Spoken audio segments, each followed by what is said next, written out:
Yeah. I think you got a decent run game, decent pass game. I think they, like most teams, they rely on complementary football. So they're going to set up the run sets up the play action, sets up all the other stuff. So, we got to make it one-dimensional, stop one thing, take one thing away, and then, kind of same thing football-wise. Is it one of those things, they've struggled on offense this year. Is it one of those things where you can see pieces of their tendencies and their base philosophy and you can sort of look at those, or is it one of those things where you kind of look at it as a week-to-week sort of thing with them? No, I think they have their overall things they're trying to do. I think sometimes, they at every given point of the game, no matter which game you watch throughout the season, they take a shot, and sometimes those shots don't always work out for them. So we have to be conscious of that, because the games where, even you look at the Kansas City game where you think they're about to get blown out, they hit a couple shots and they're back in the game. So you got to be conscious of those shots, understand that again, they're going to be complementary football. If you take one thing away, the other thing struggles. So you have to stop one thing, but they're professionals just like we are, so they're going to watch, the stuff that we do well and we haven't done well, and they're going to try to attack that, and it's whoever can attack it best. What's that going to be like, do you think, playing against Russell Wilson? I know you faced him in practice, but never hit him. Yeah. So what's that dynamic going to be like, actually playing him for something real? I think it's going to be an upgraded version of practice. I think with practice, it's everything was pretty much live, and the checks and the going back and forth, all of that was full speed, but the hitting wasn't. You could never touch him. So he said I would never catch him, so we'll see. You've talked about the chess match that you play with Aaron Rodgers with Tom Brady. Mm-hmm. What's that going to be?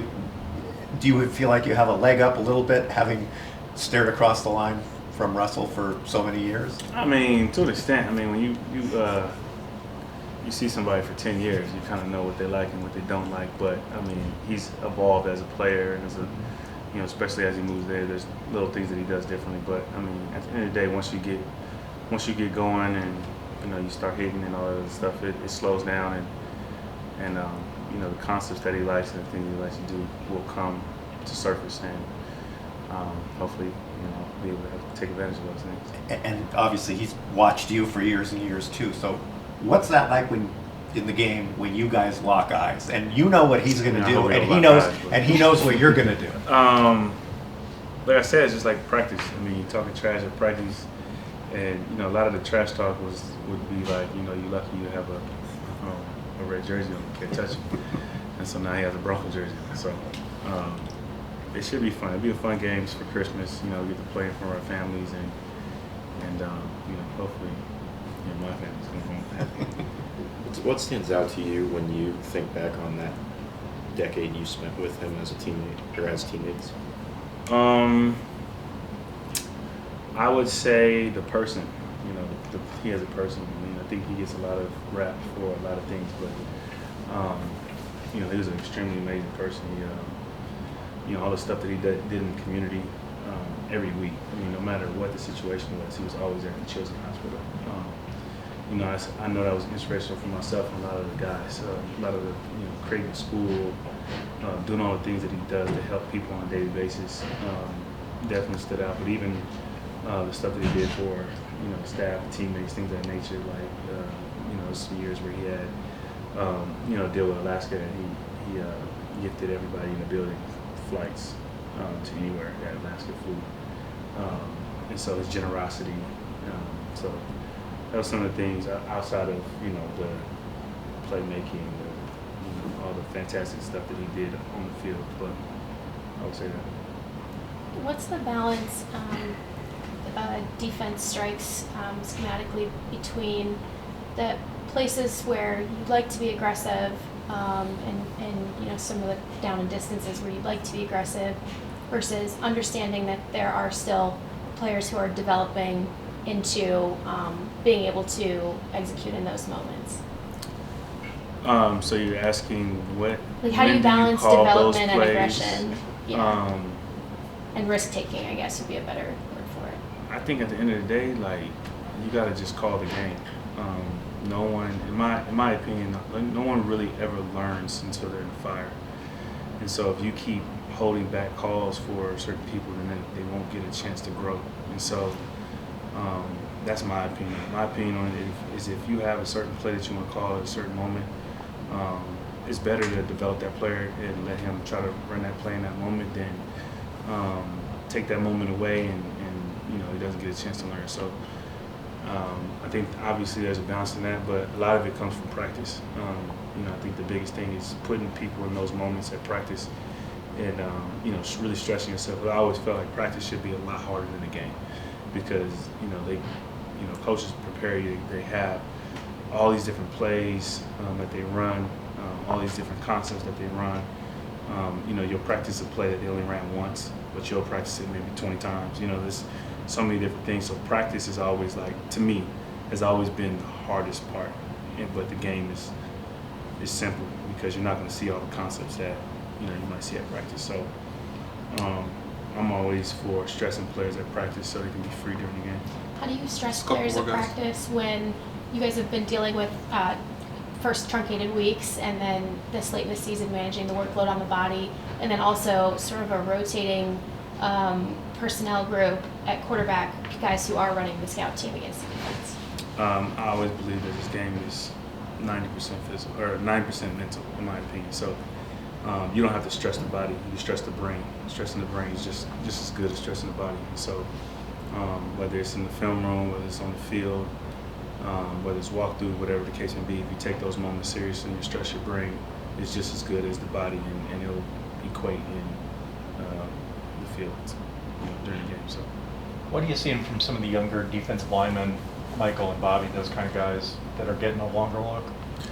Man, they just stepping up. I think a lot of they got some big shoes to fill. Obviously, one of them is a shoe you can't fill, but they coming in, they're making plays, they're doing what they're supposed to do. They have energy, they're playing in the backfield, they're playing fast. And that's really all you can ask for. You don't want to go out there and think and overthink because the game's not complicated. At the end of the day, you find the person that has that whatever color the ball is, brown, whatever you want to look at. And so, they're going out there, they're making plays, they know it, they're understanding the defense, they're knowing, as they progress and as they play, they understand what the teams are trying to do to them from different schemes and different run schemes perspective. So, it's been fun. With that, it's just sort of a teaching question.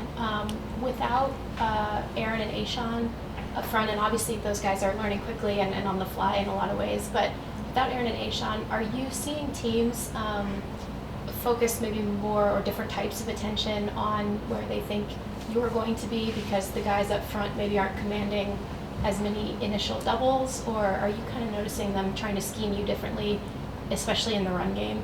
I think a little bit. I think more. I don't know if they changed the scheme, but I think the biggest thing is they might come off the block a little faster. Like, so if there's a double team, they might come off the double team a little faster versus AD. They probably would come off on it. And so, that's the only thing I could probably pinpoint. Outside of maybe run more perimeter plays or just run away, but nothing that really stands out. That's any different from the other team. Who's in charge of gifts for the defense? Huh? Who's in charge of gifts for the defense? Who's in charge of gifts for the whole defense? Is there, or do you guys do it by position group? Santa doesn't tell me anything. Santa's my guy, so he's gonna take care of the stuff. All set. Thanks, Thank you, Bob. So relaxed. Casual Wednesdays. Thanks, It's gonna be like a everybody. fireside chat. Thanks, everybody. Yeah, and we're gonna put it the Netflix background. Fire. I love it. Yeah. After you did a film study from Monday's game, what were your takeaways about your play and then also about the offense as a whole? Kind of spot on with what I had mentioned after the game. Just a few things early on with taking some of the shorter completions, some of the things that were there, some of the gimme throws, and there was still just a few plays off, like down the red zone, that just didn't capitalize. And when you're playing a team like that, that's they're going off some confidence, trying to make a last stretch to the playoffs. It's tough when you get behind like that. So obviously losing a couple guys in game didn't help, but you know, I'm proud of the way the guys fought the whole game, and I think that shows just the character and just the pride they have.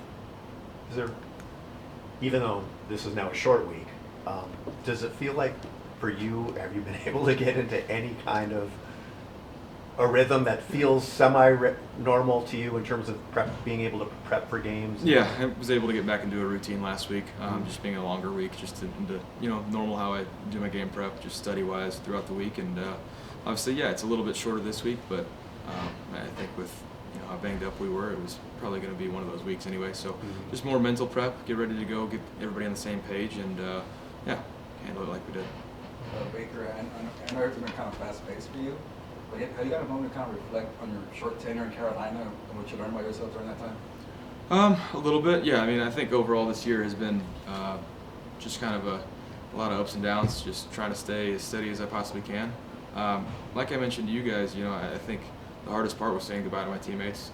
We built such a strong bond in a short amount of time. Anytime you go through coaching changes like that mid-season, it brings everybody closer together than you already were. So, like I told you guys, I'm really thankful for those guys. I'm really thankful for Sean Ryan and Ben McAdoo in that QB room that we're working with every day, and those teammates I had. So, I mean, it's tough, but everything happens for a reason. So, like I said, trying to make the most of my time here, and focus on playing a Broncos team coming in here. When you look at this Broncos secondary, what stands out to you? They're playing really well in the secondary. I mean, overall on defense, they're extremely talented. They play at a high level.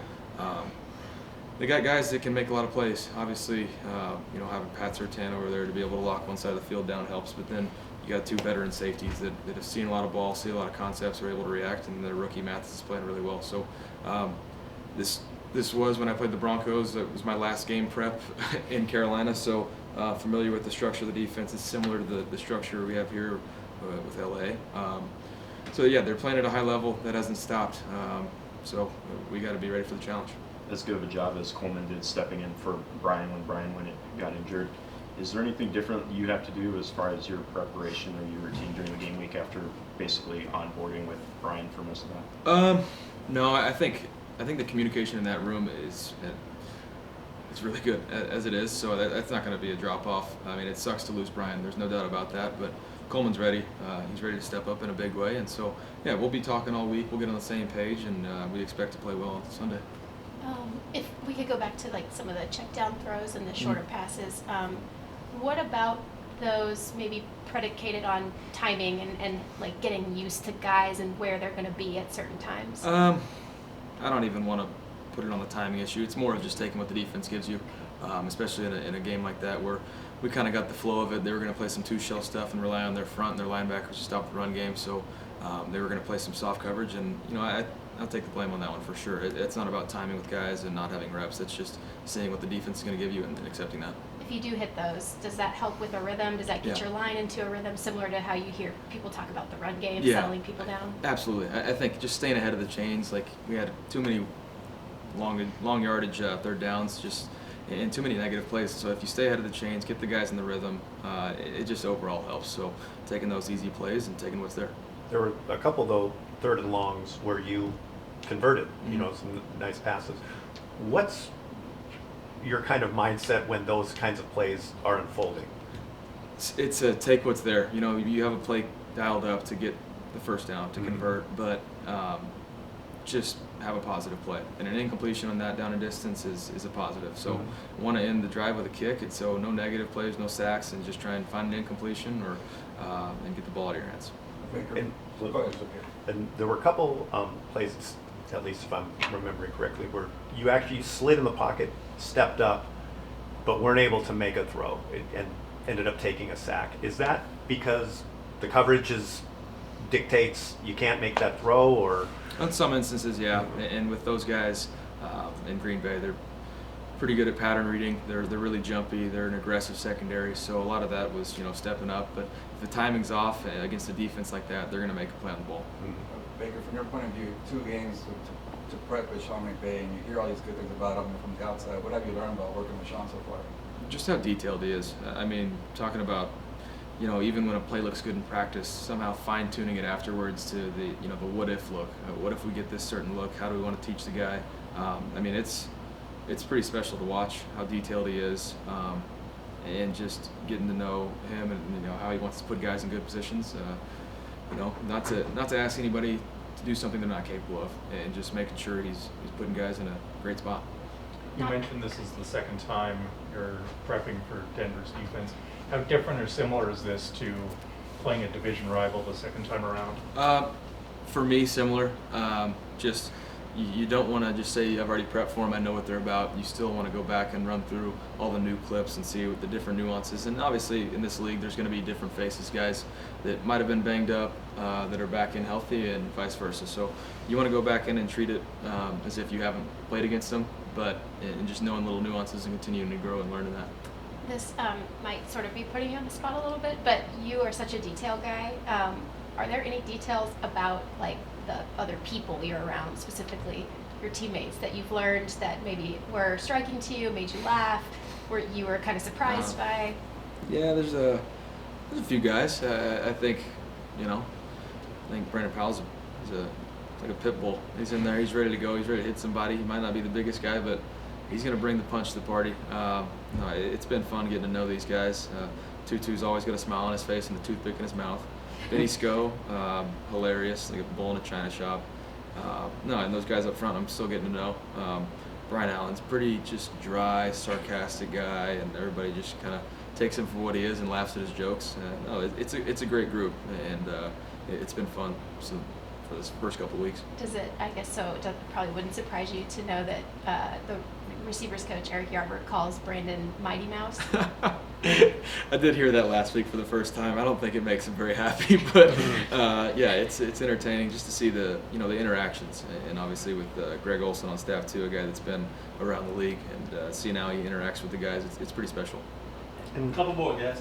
so, we're not in on, obviously we have a short viewing period for practice. So how many times when you guys practice something, how many reps do you really get in terms of routes or special plays? It just strikes me that your practice time is so limited that it's not like the perception that you do this over and over and over and over and over again. So that's why you try and have meetings and walkthroughs prior to it to talk about different looks, to where you're not just going out there and wasting a rep. Obviously at this point in the year too, that definitely plays a factor of guys' bodies and not wanting to run them too much. On certain pass concepts, one rep, maybe two if it's something that you really want to call during the week. Just making sure you talk through it completely before you actually go out there and do it full speed. What's been your impression of Cam Akers and how he's been running the ball the last couple of weeks? Obviously, Monday night I thought he ran it really well. Didn't really know that much about Cam or what to expect, but obviously you want to get the run game going, and I thought he ran the ball extremely well and physical, and I thought the way he finished with the ball in his hands was great on Monday night, so got to continue that, especially against this team. Have you been able to sort of reschedule Christmas for Los Angeles, or do you have people coming in, or is it? Yeah, it's going to be a little bit different for me, but roll with the punches, we're rescheduling some stuff, but I'll be around. The wife's family, they'll be in Omaha. My family will be in Texas. It's the way it works out. It's a little sacrifice for the short time period, but it's worth it. Yeah, what's the reaction when you're like, hey, new team? Oh, guess what? Yeah, it's a little different, but families understand, and then you get over it. We'll celebrate and get together after the season. I have to know, how many hats do you have? Like, do you have a whole closet full of just hats? I have a lot of hats. Kind of a hat hoarder. Got a lot. Kind of rotate them in and out. Didn't bring them all to LA, that's for sure. Like mixing it up. More hats or shoes? Hats.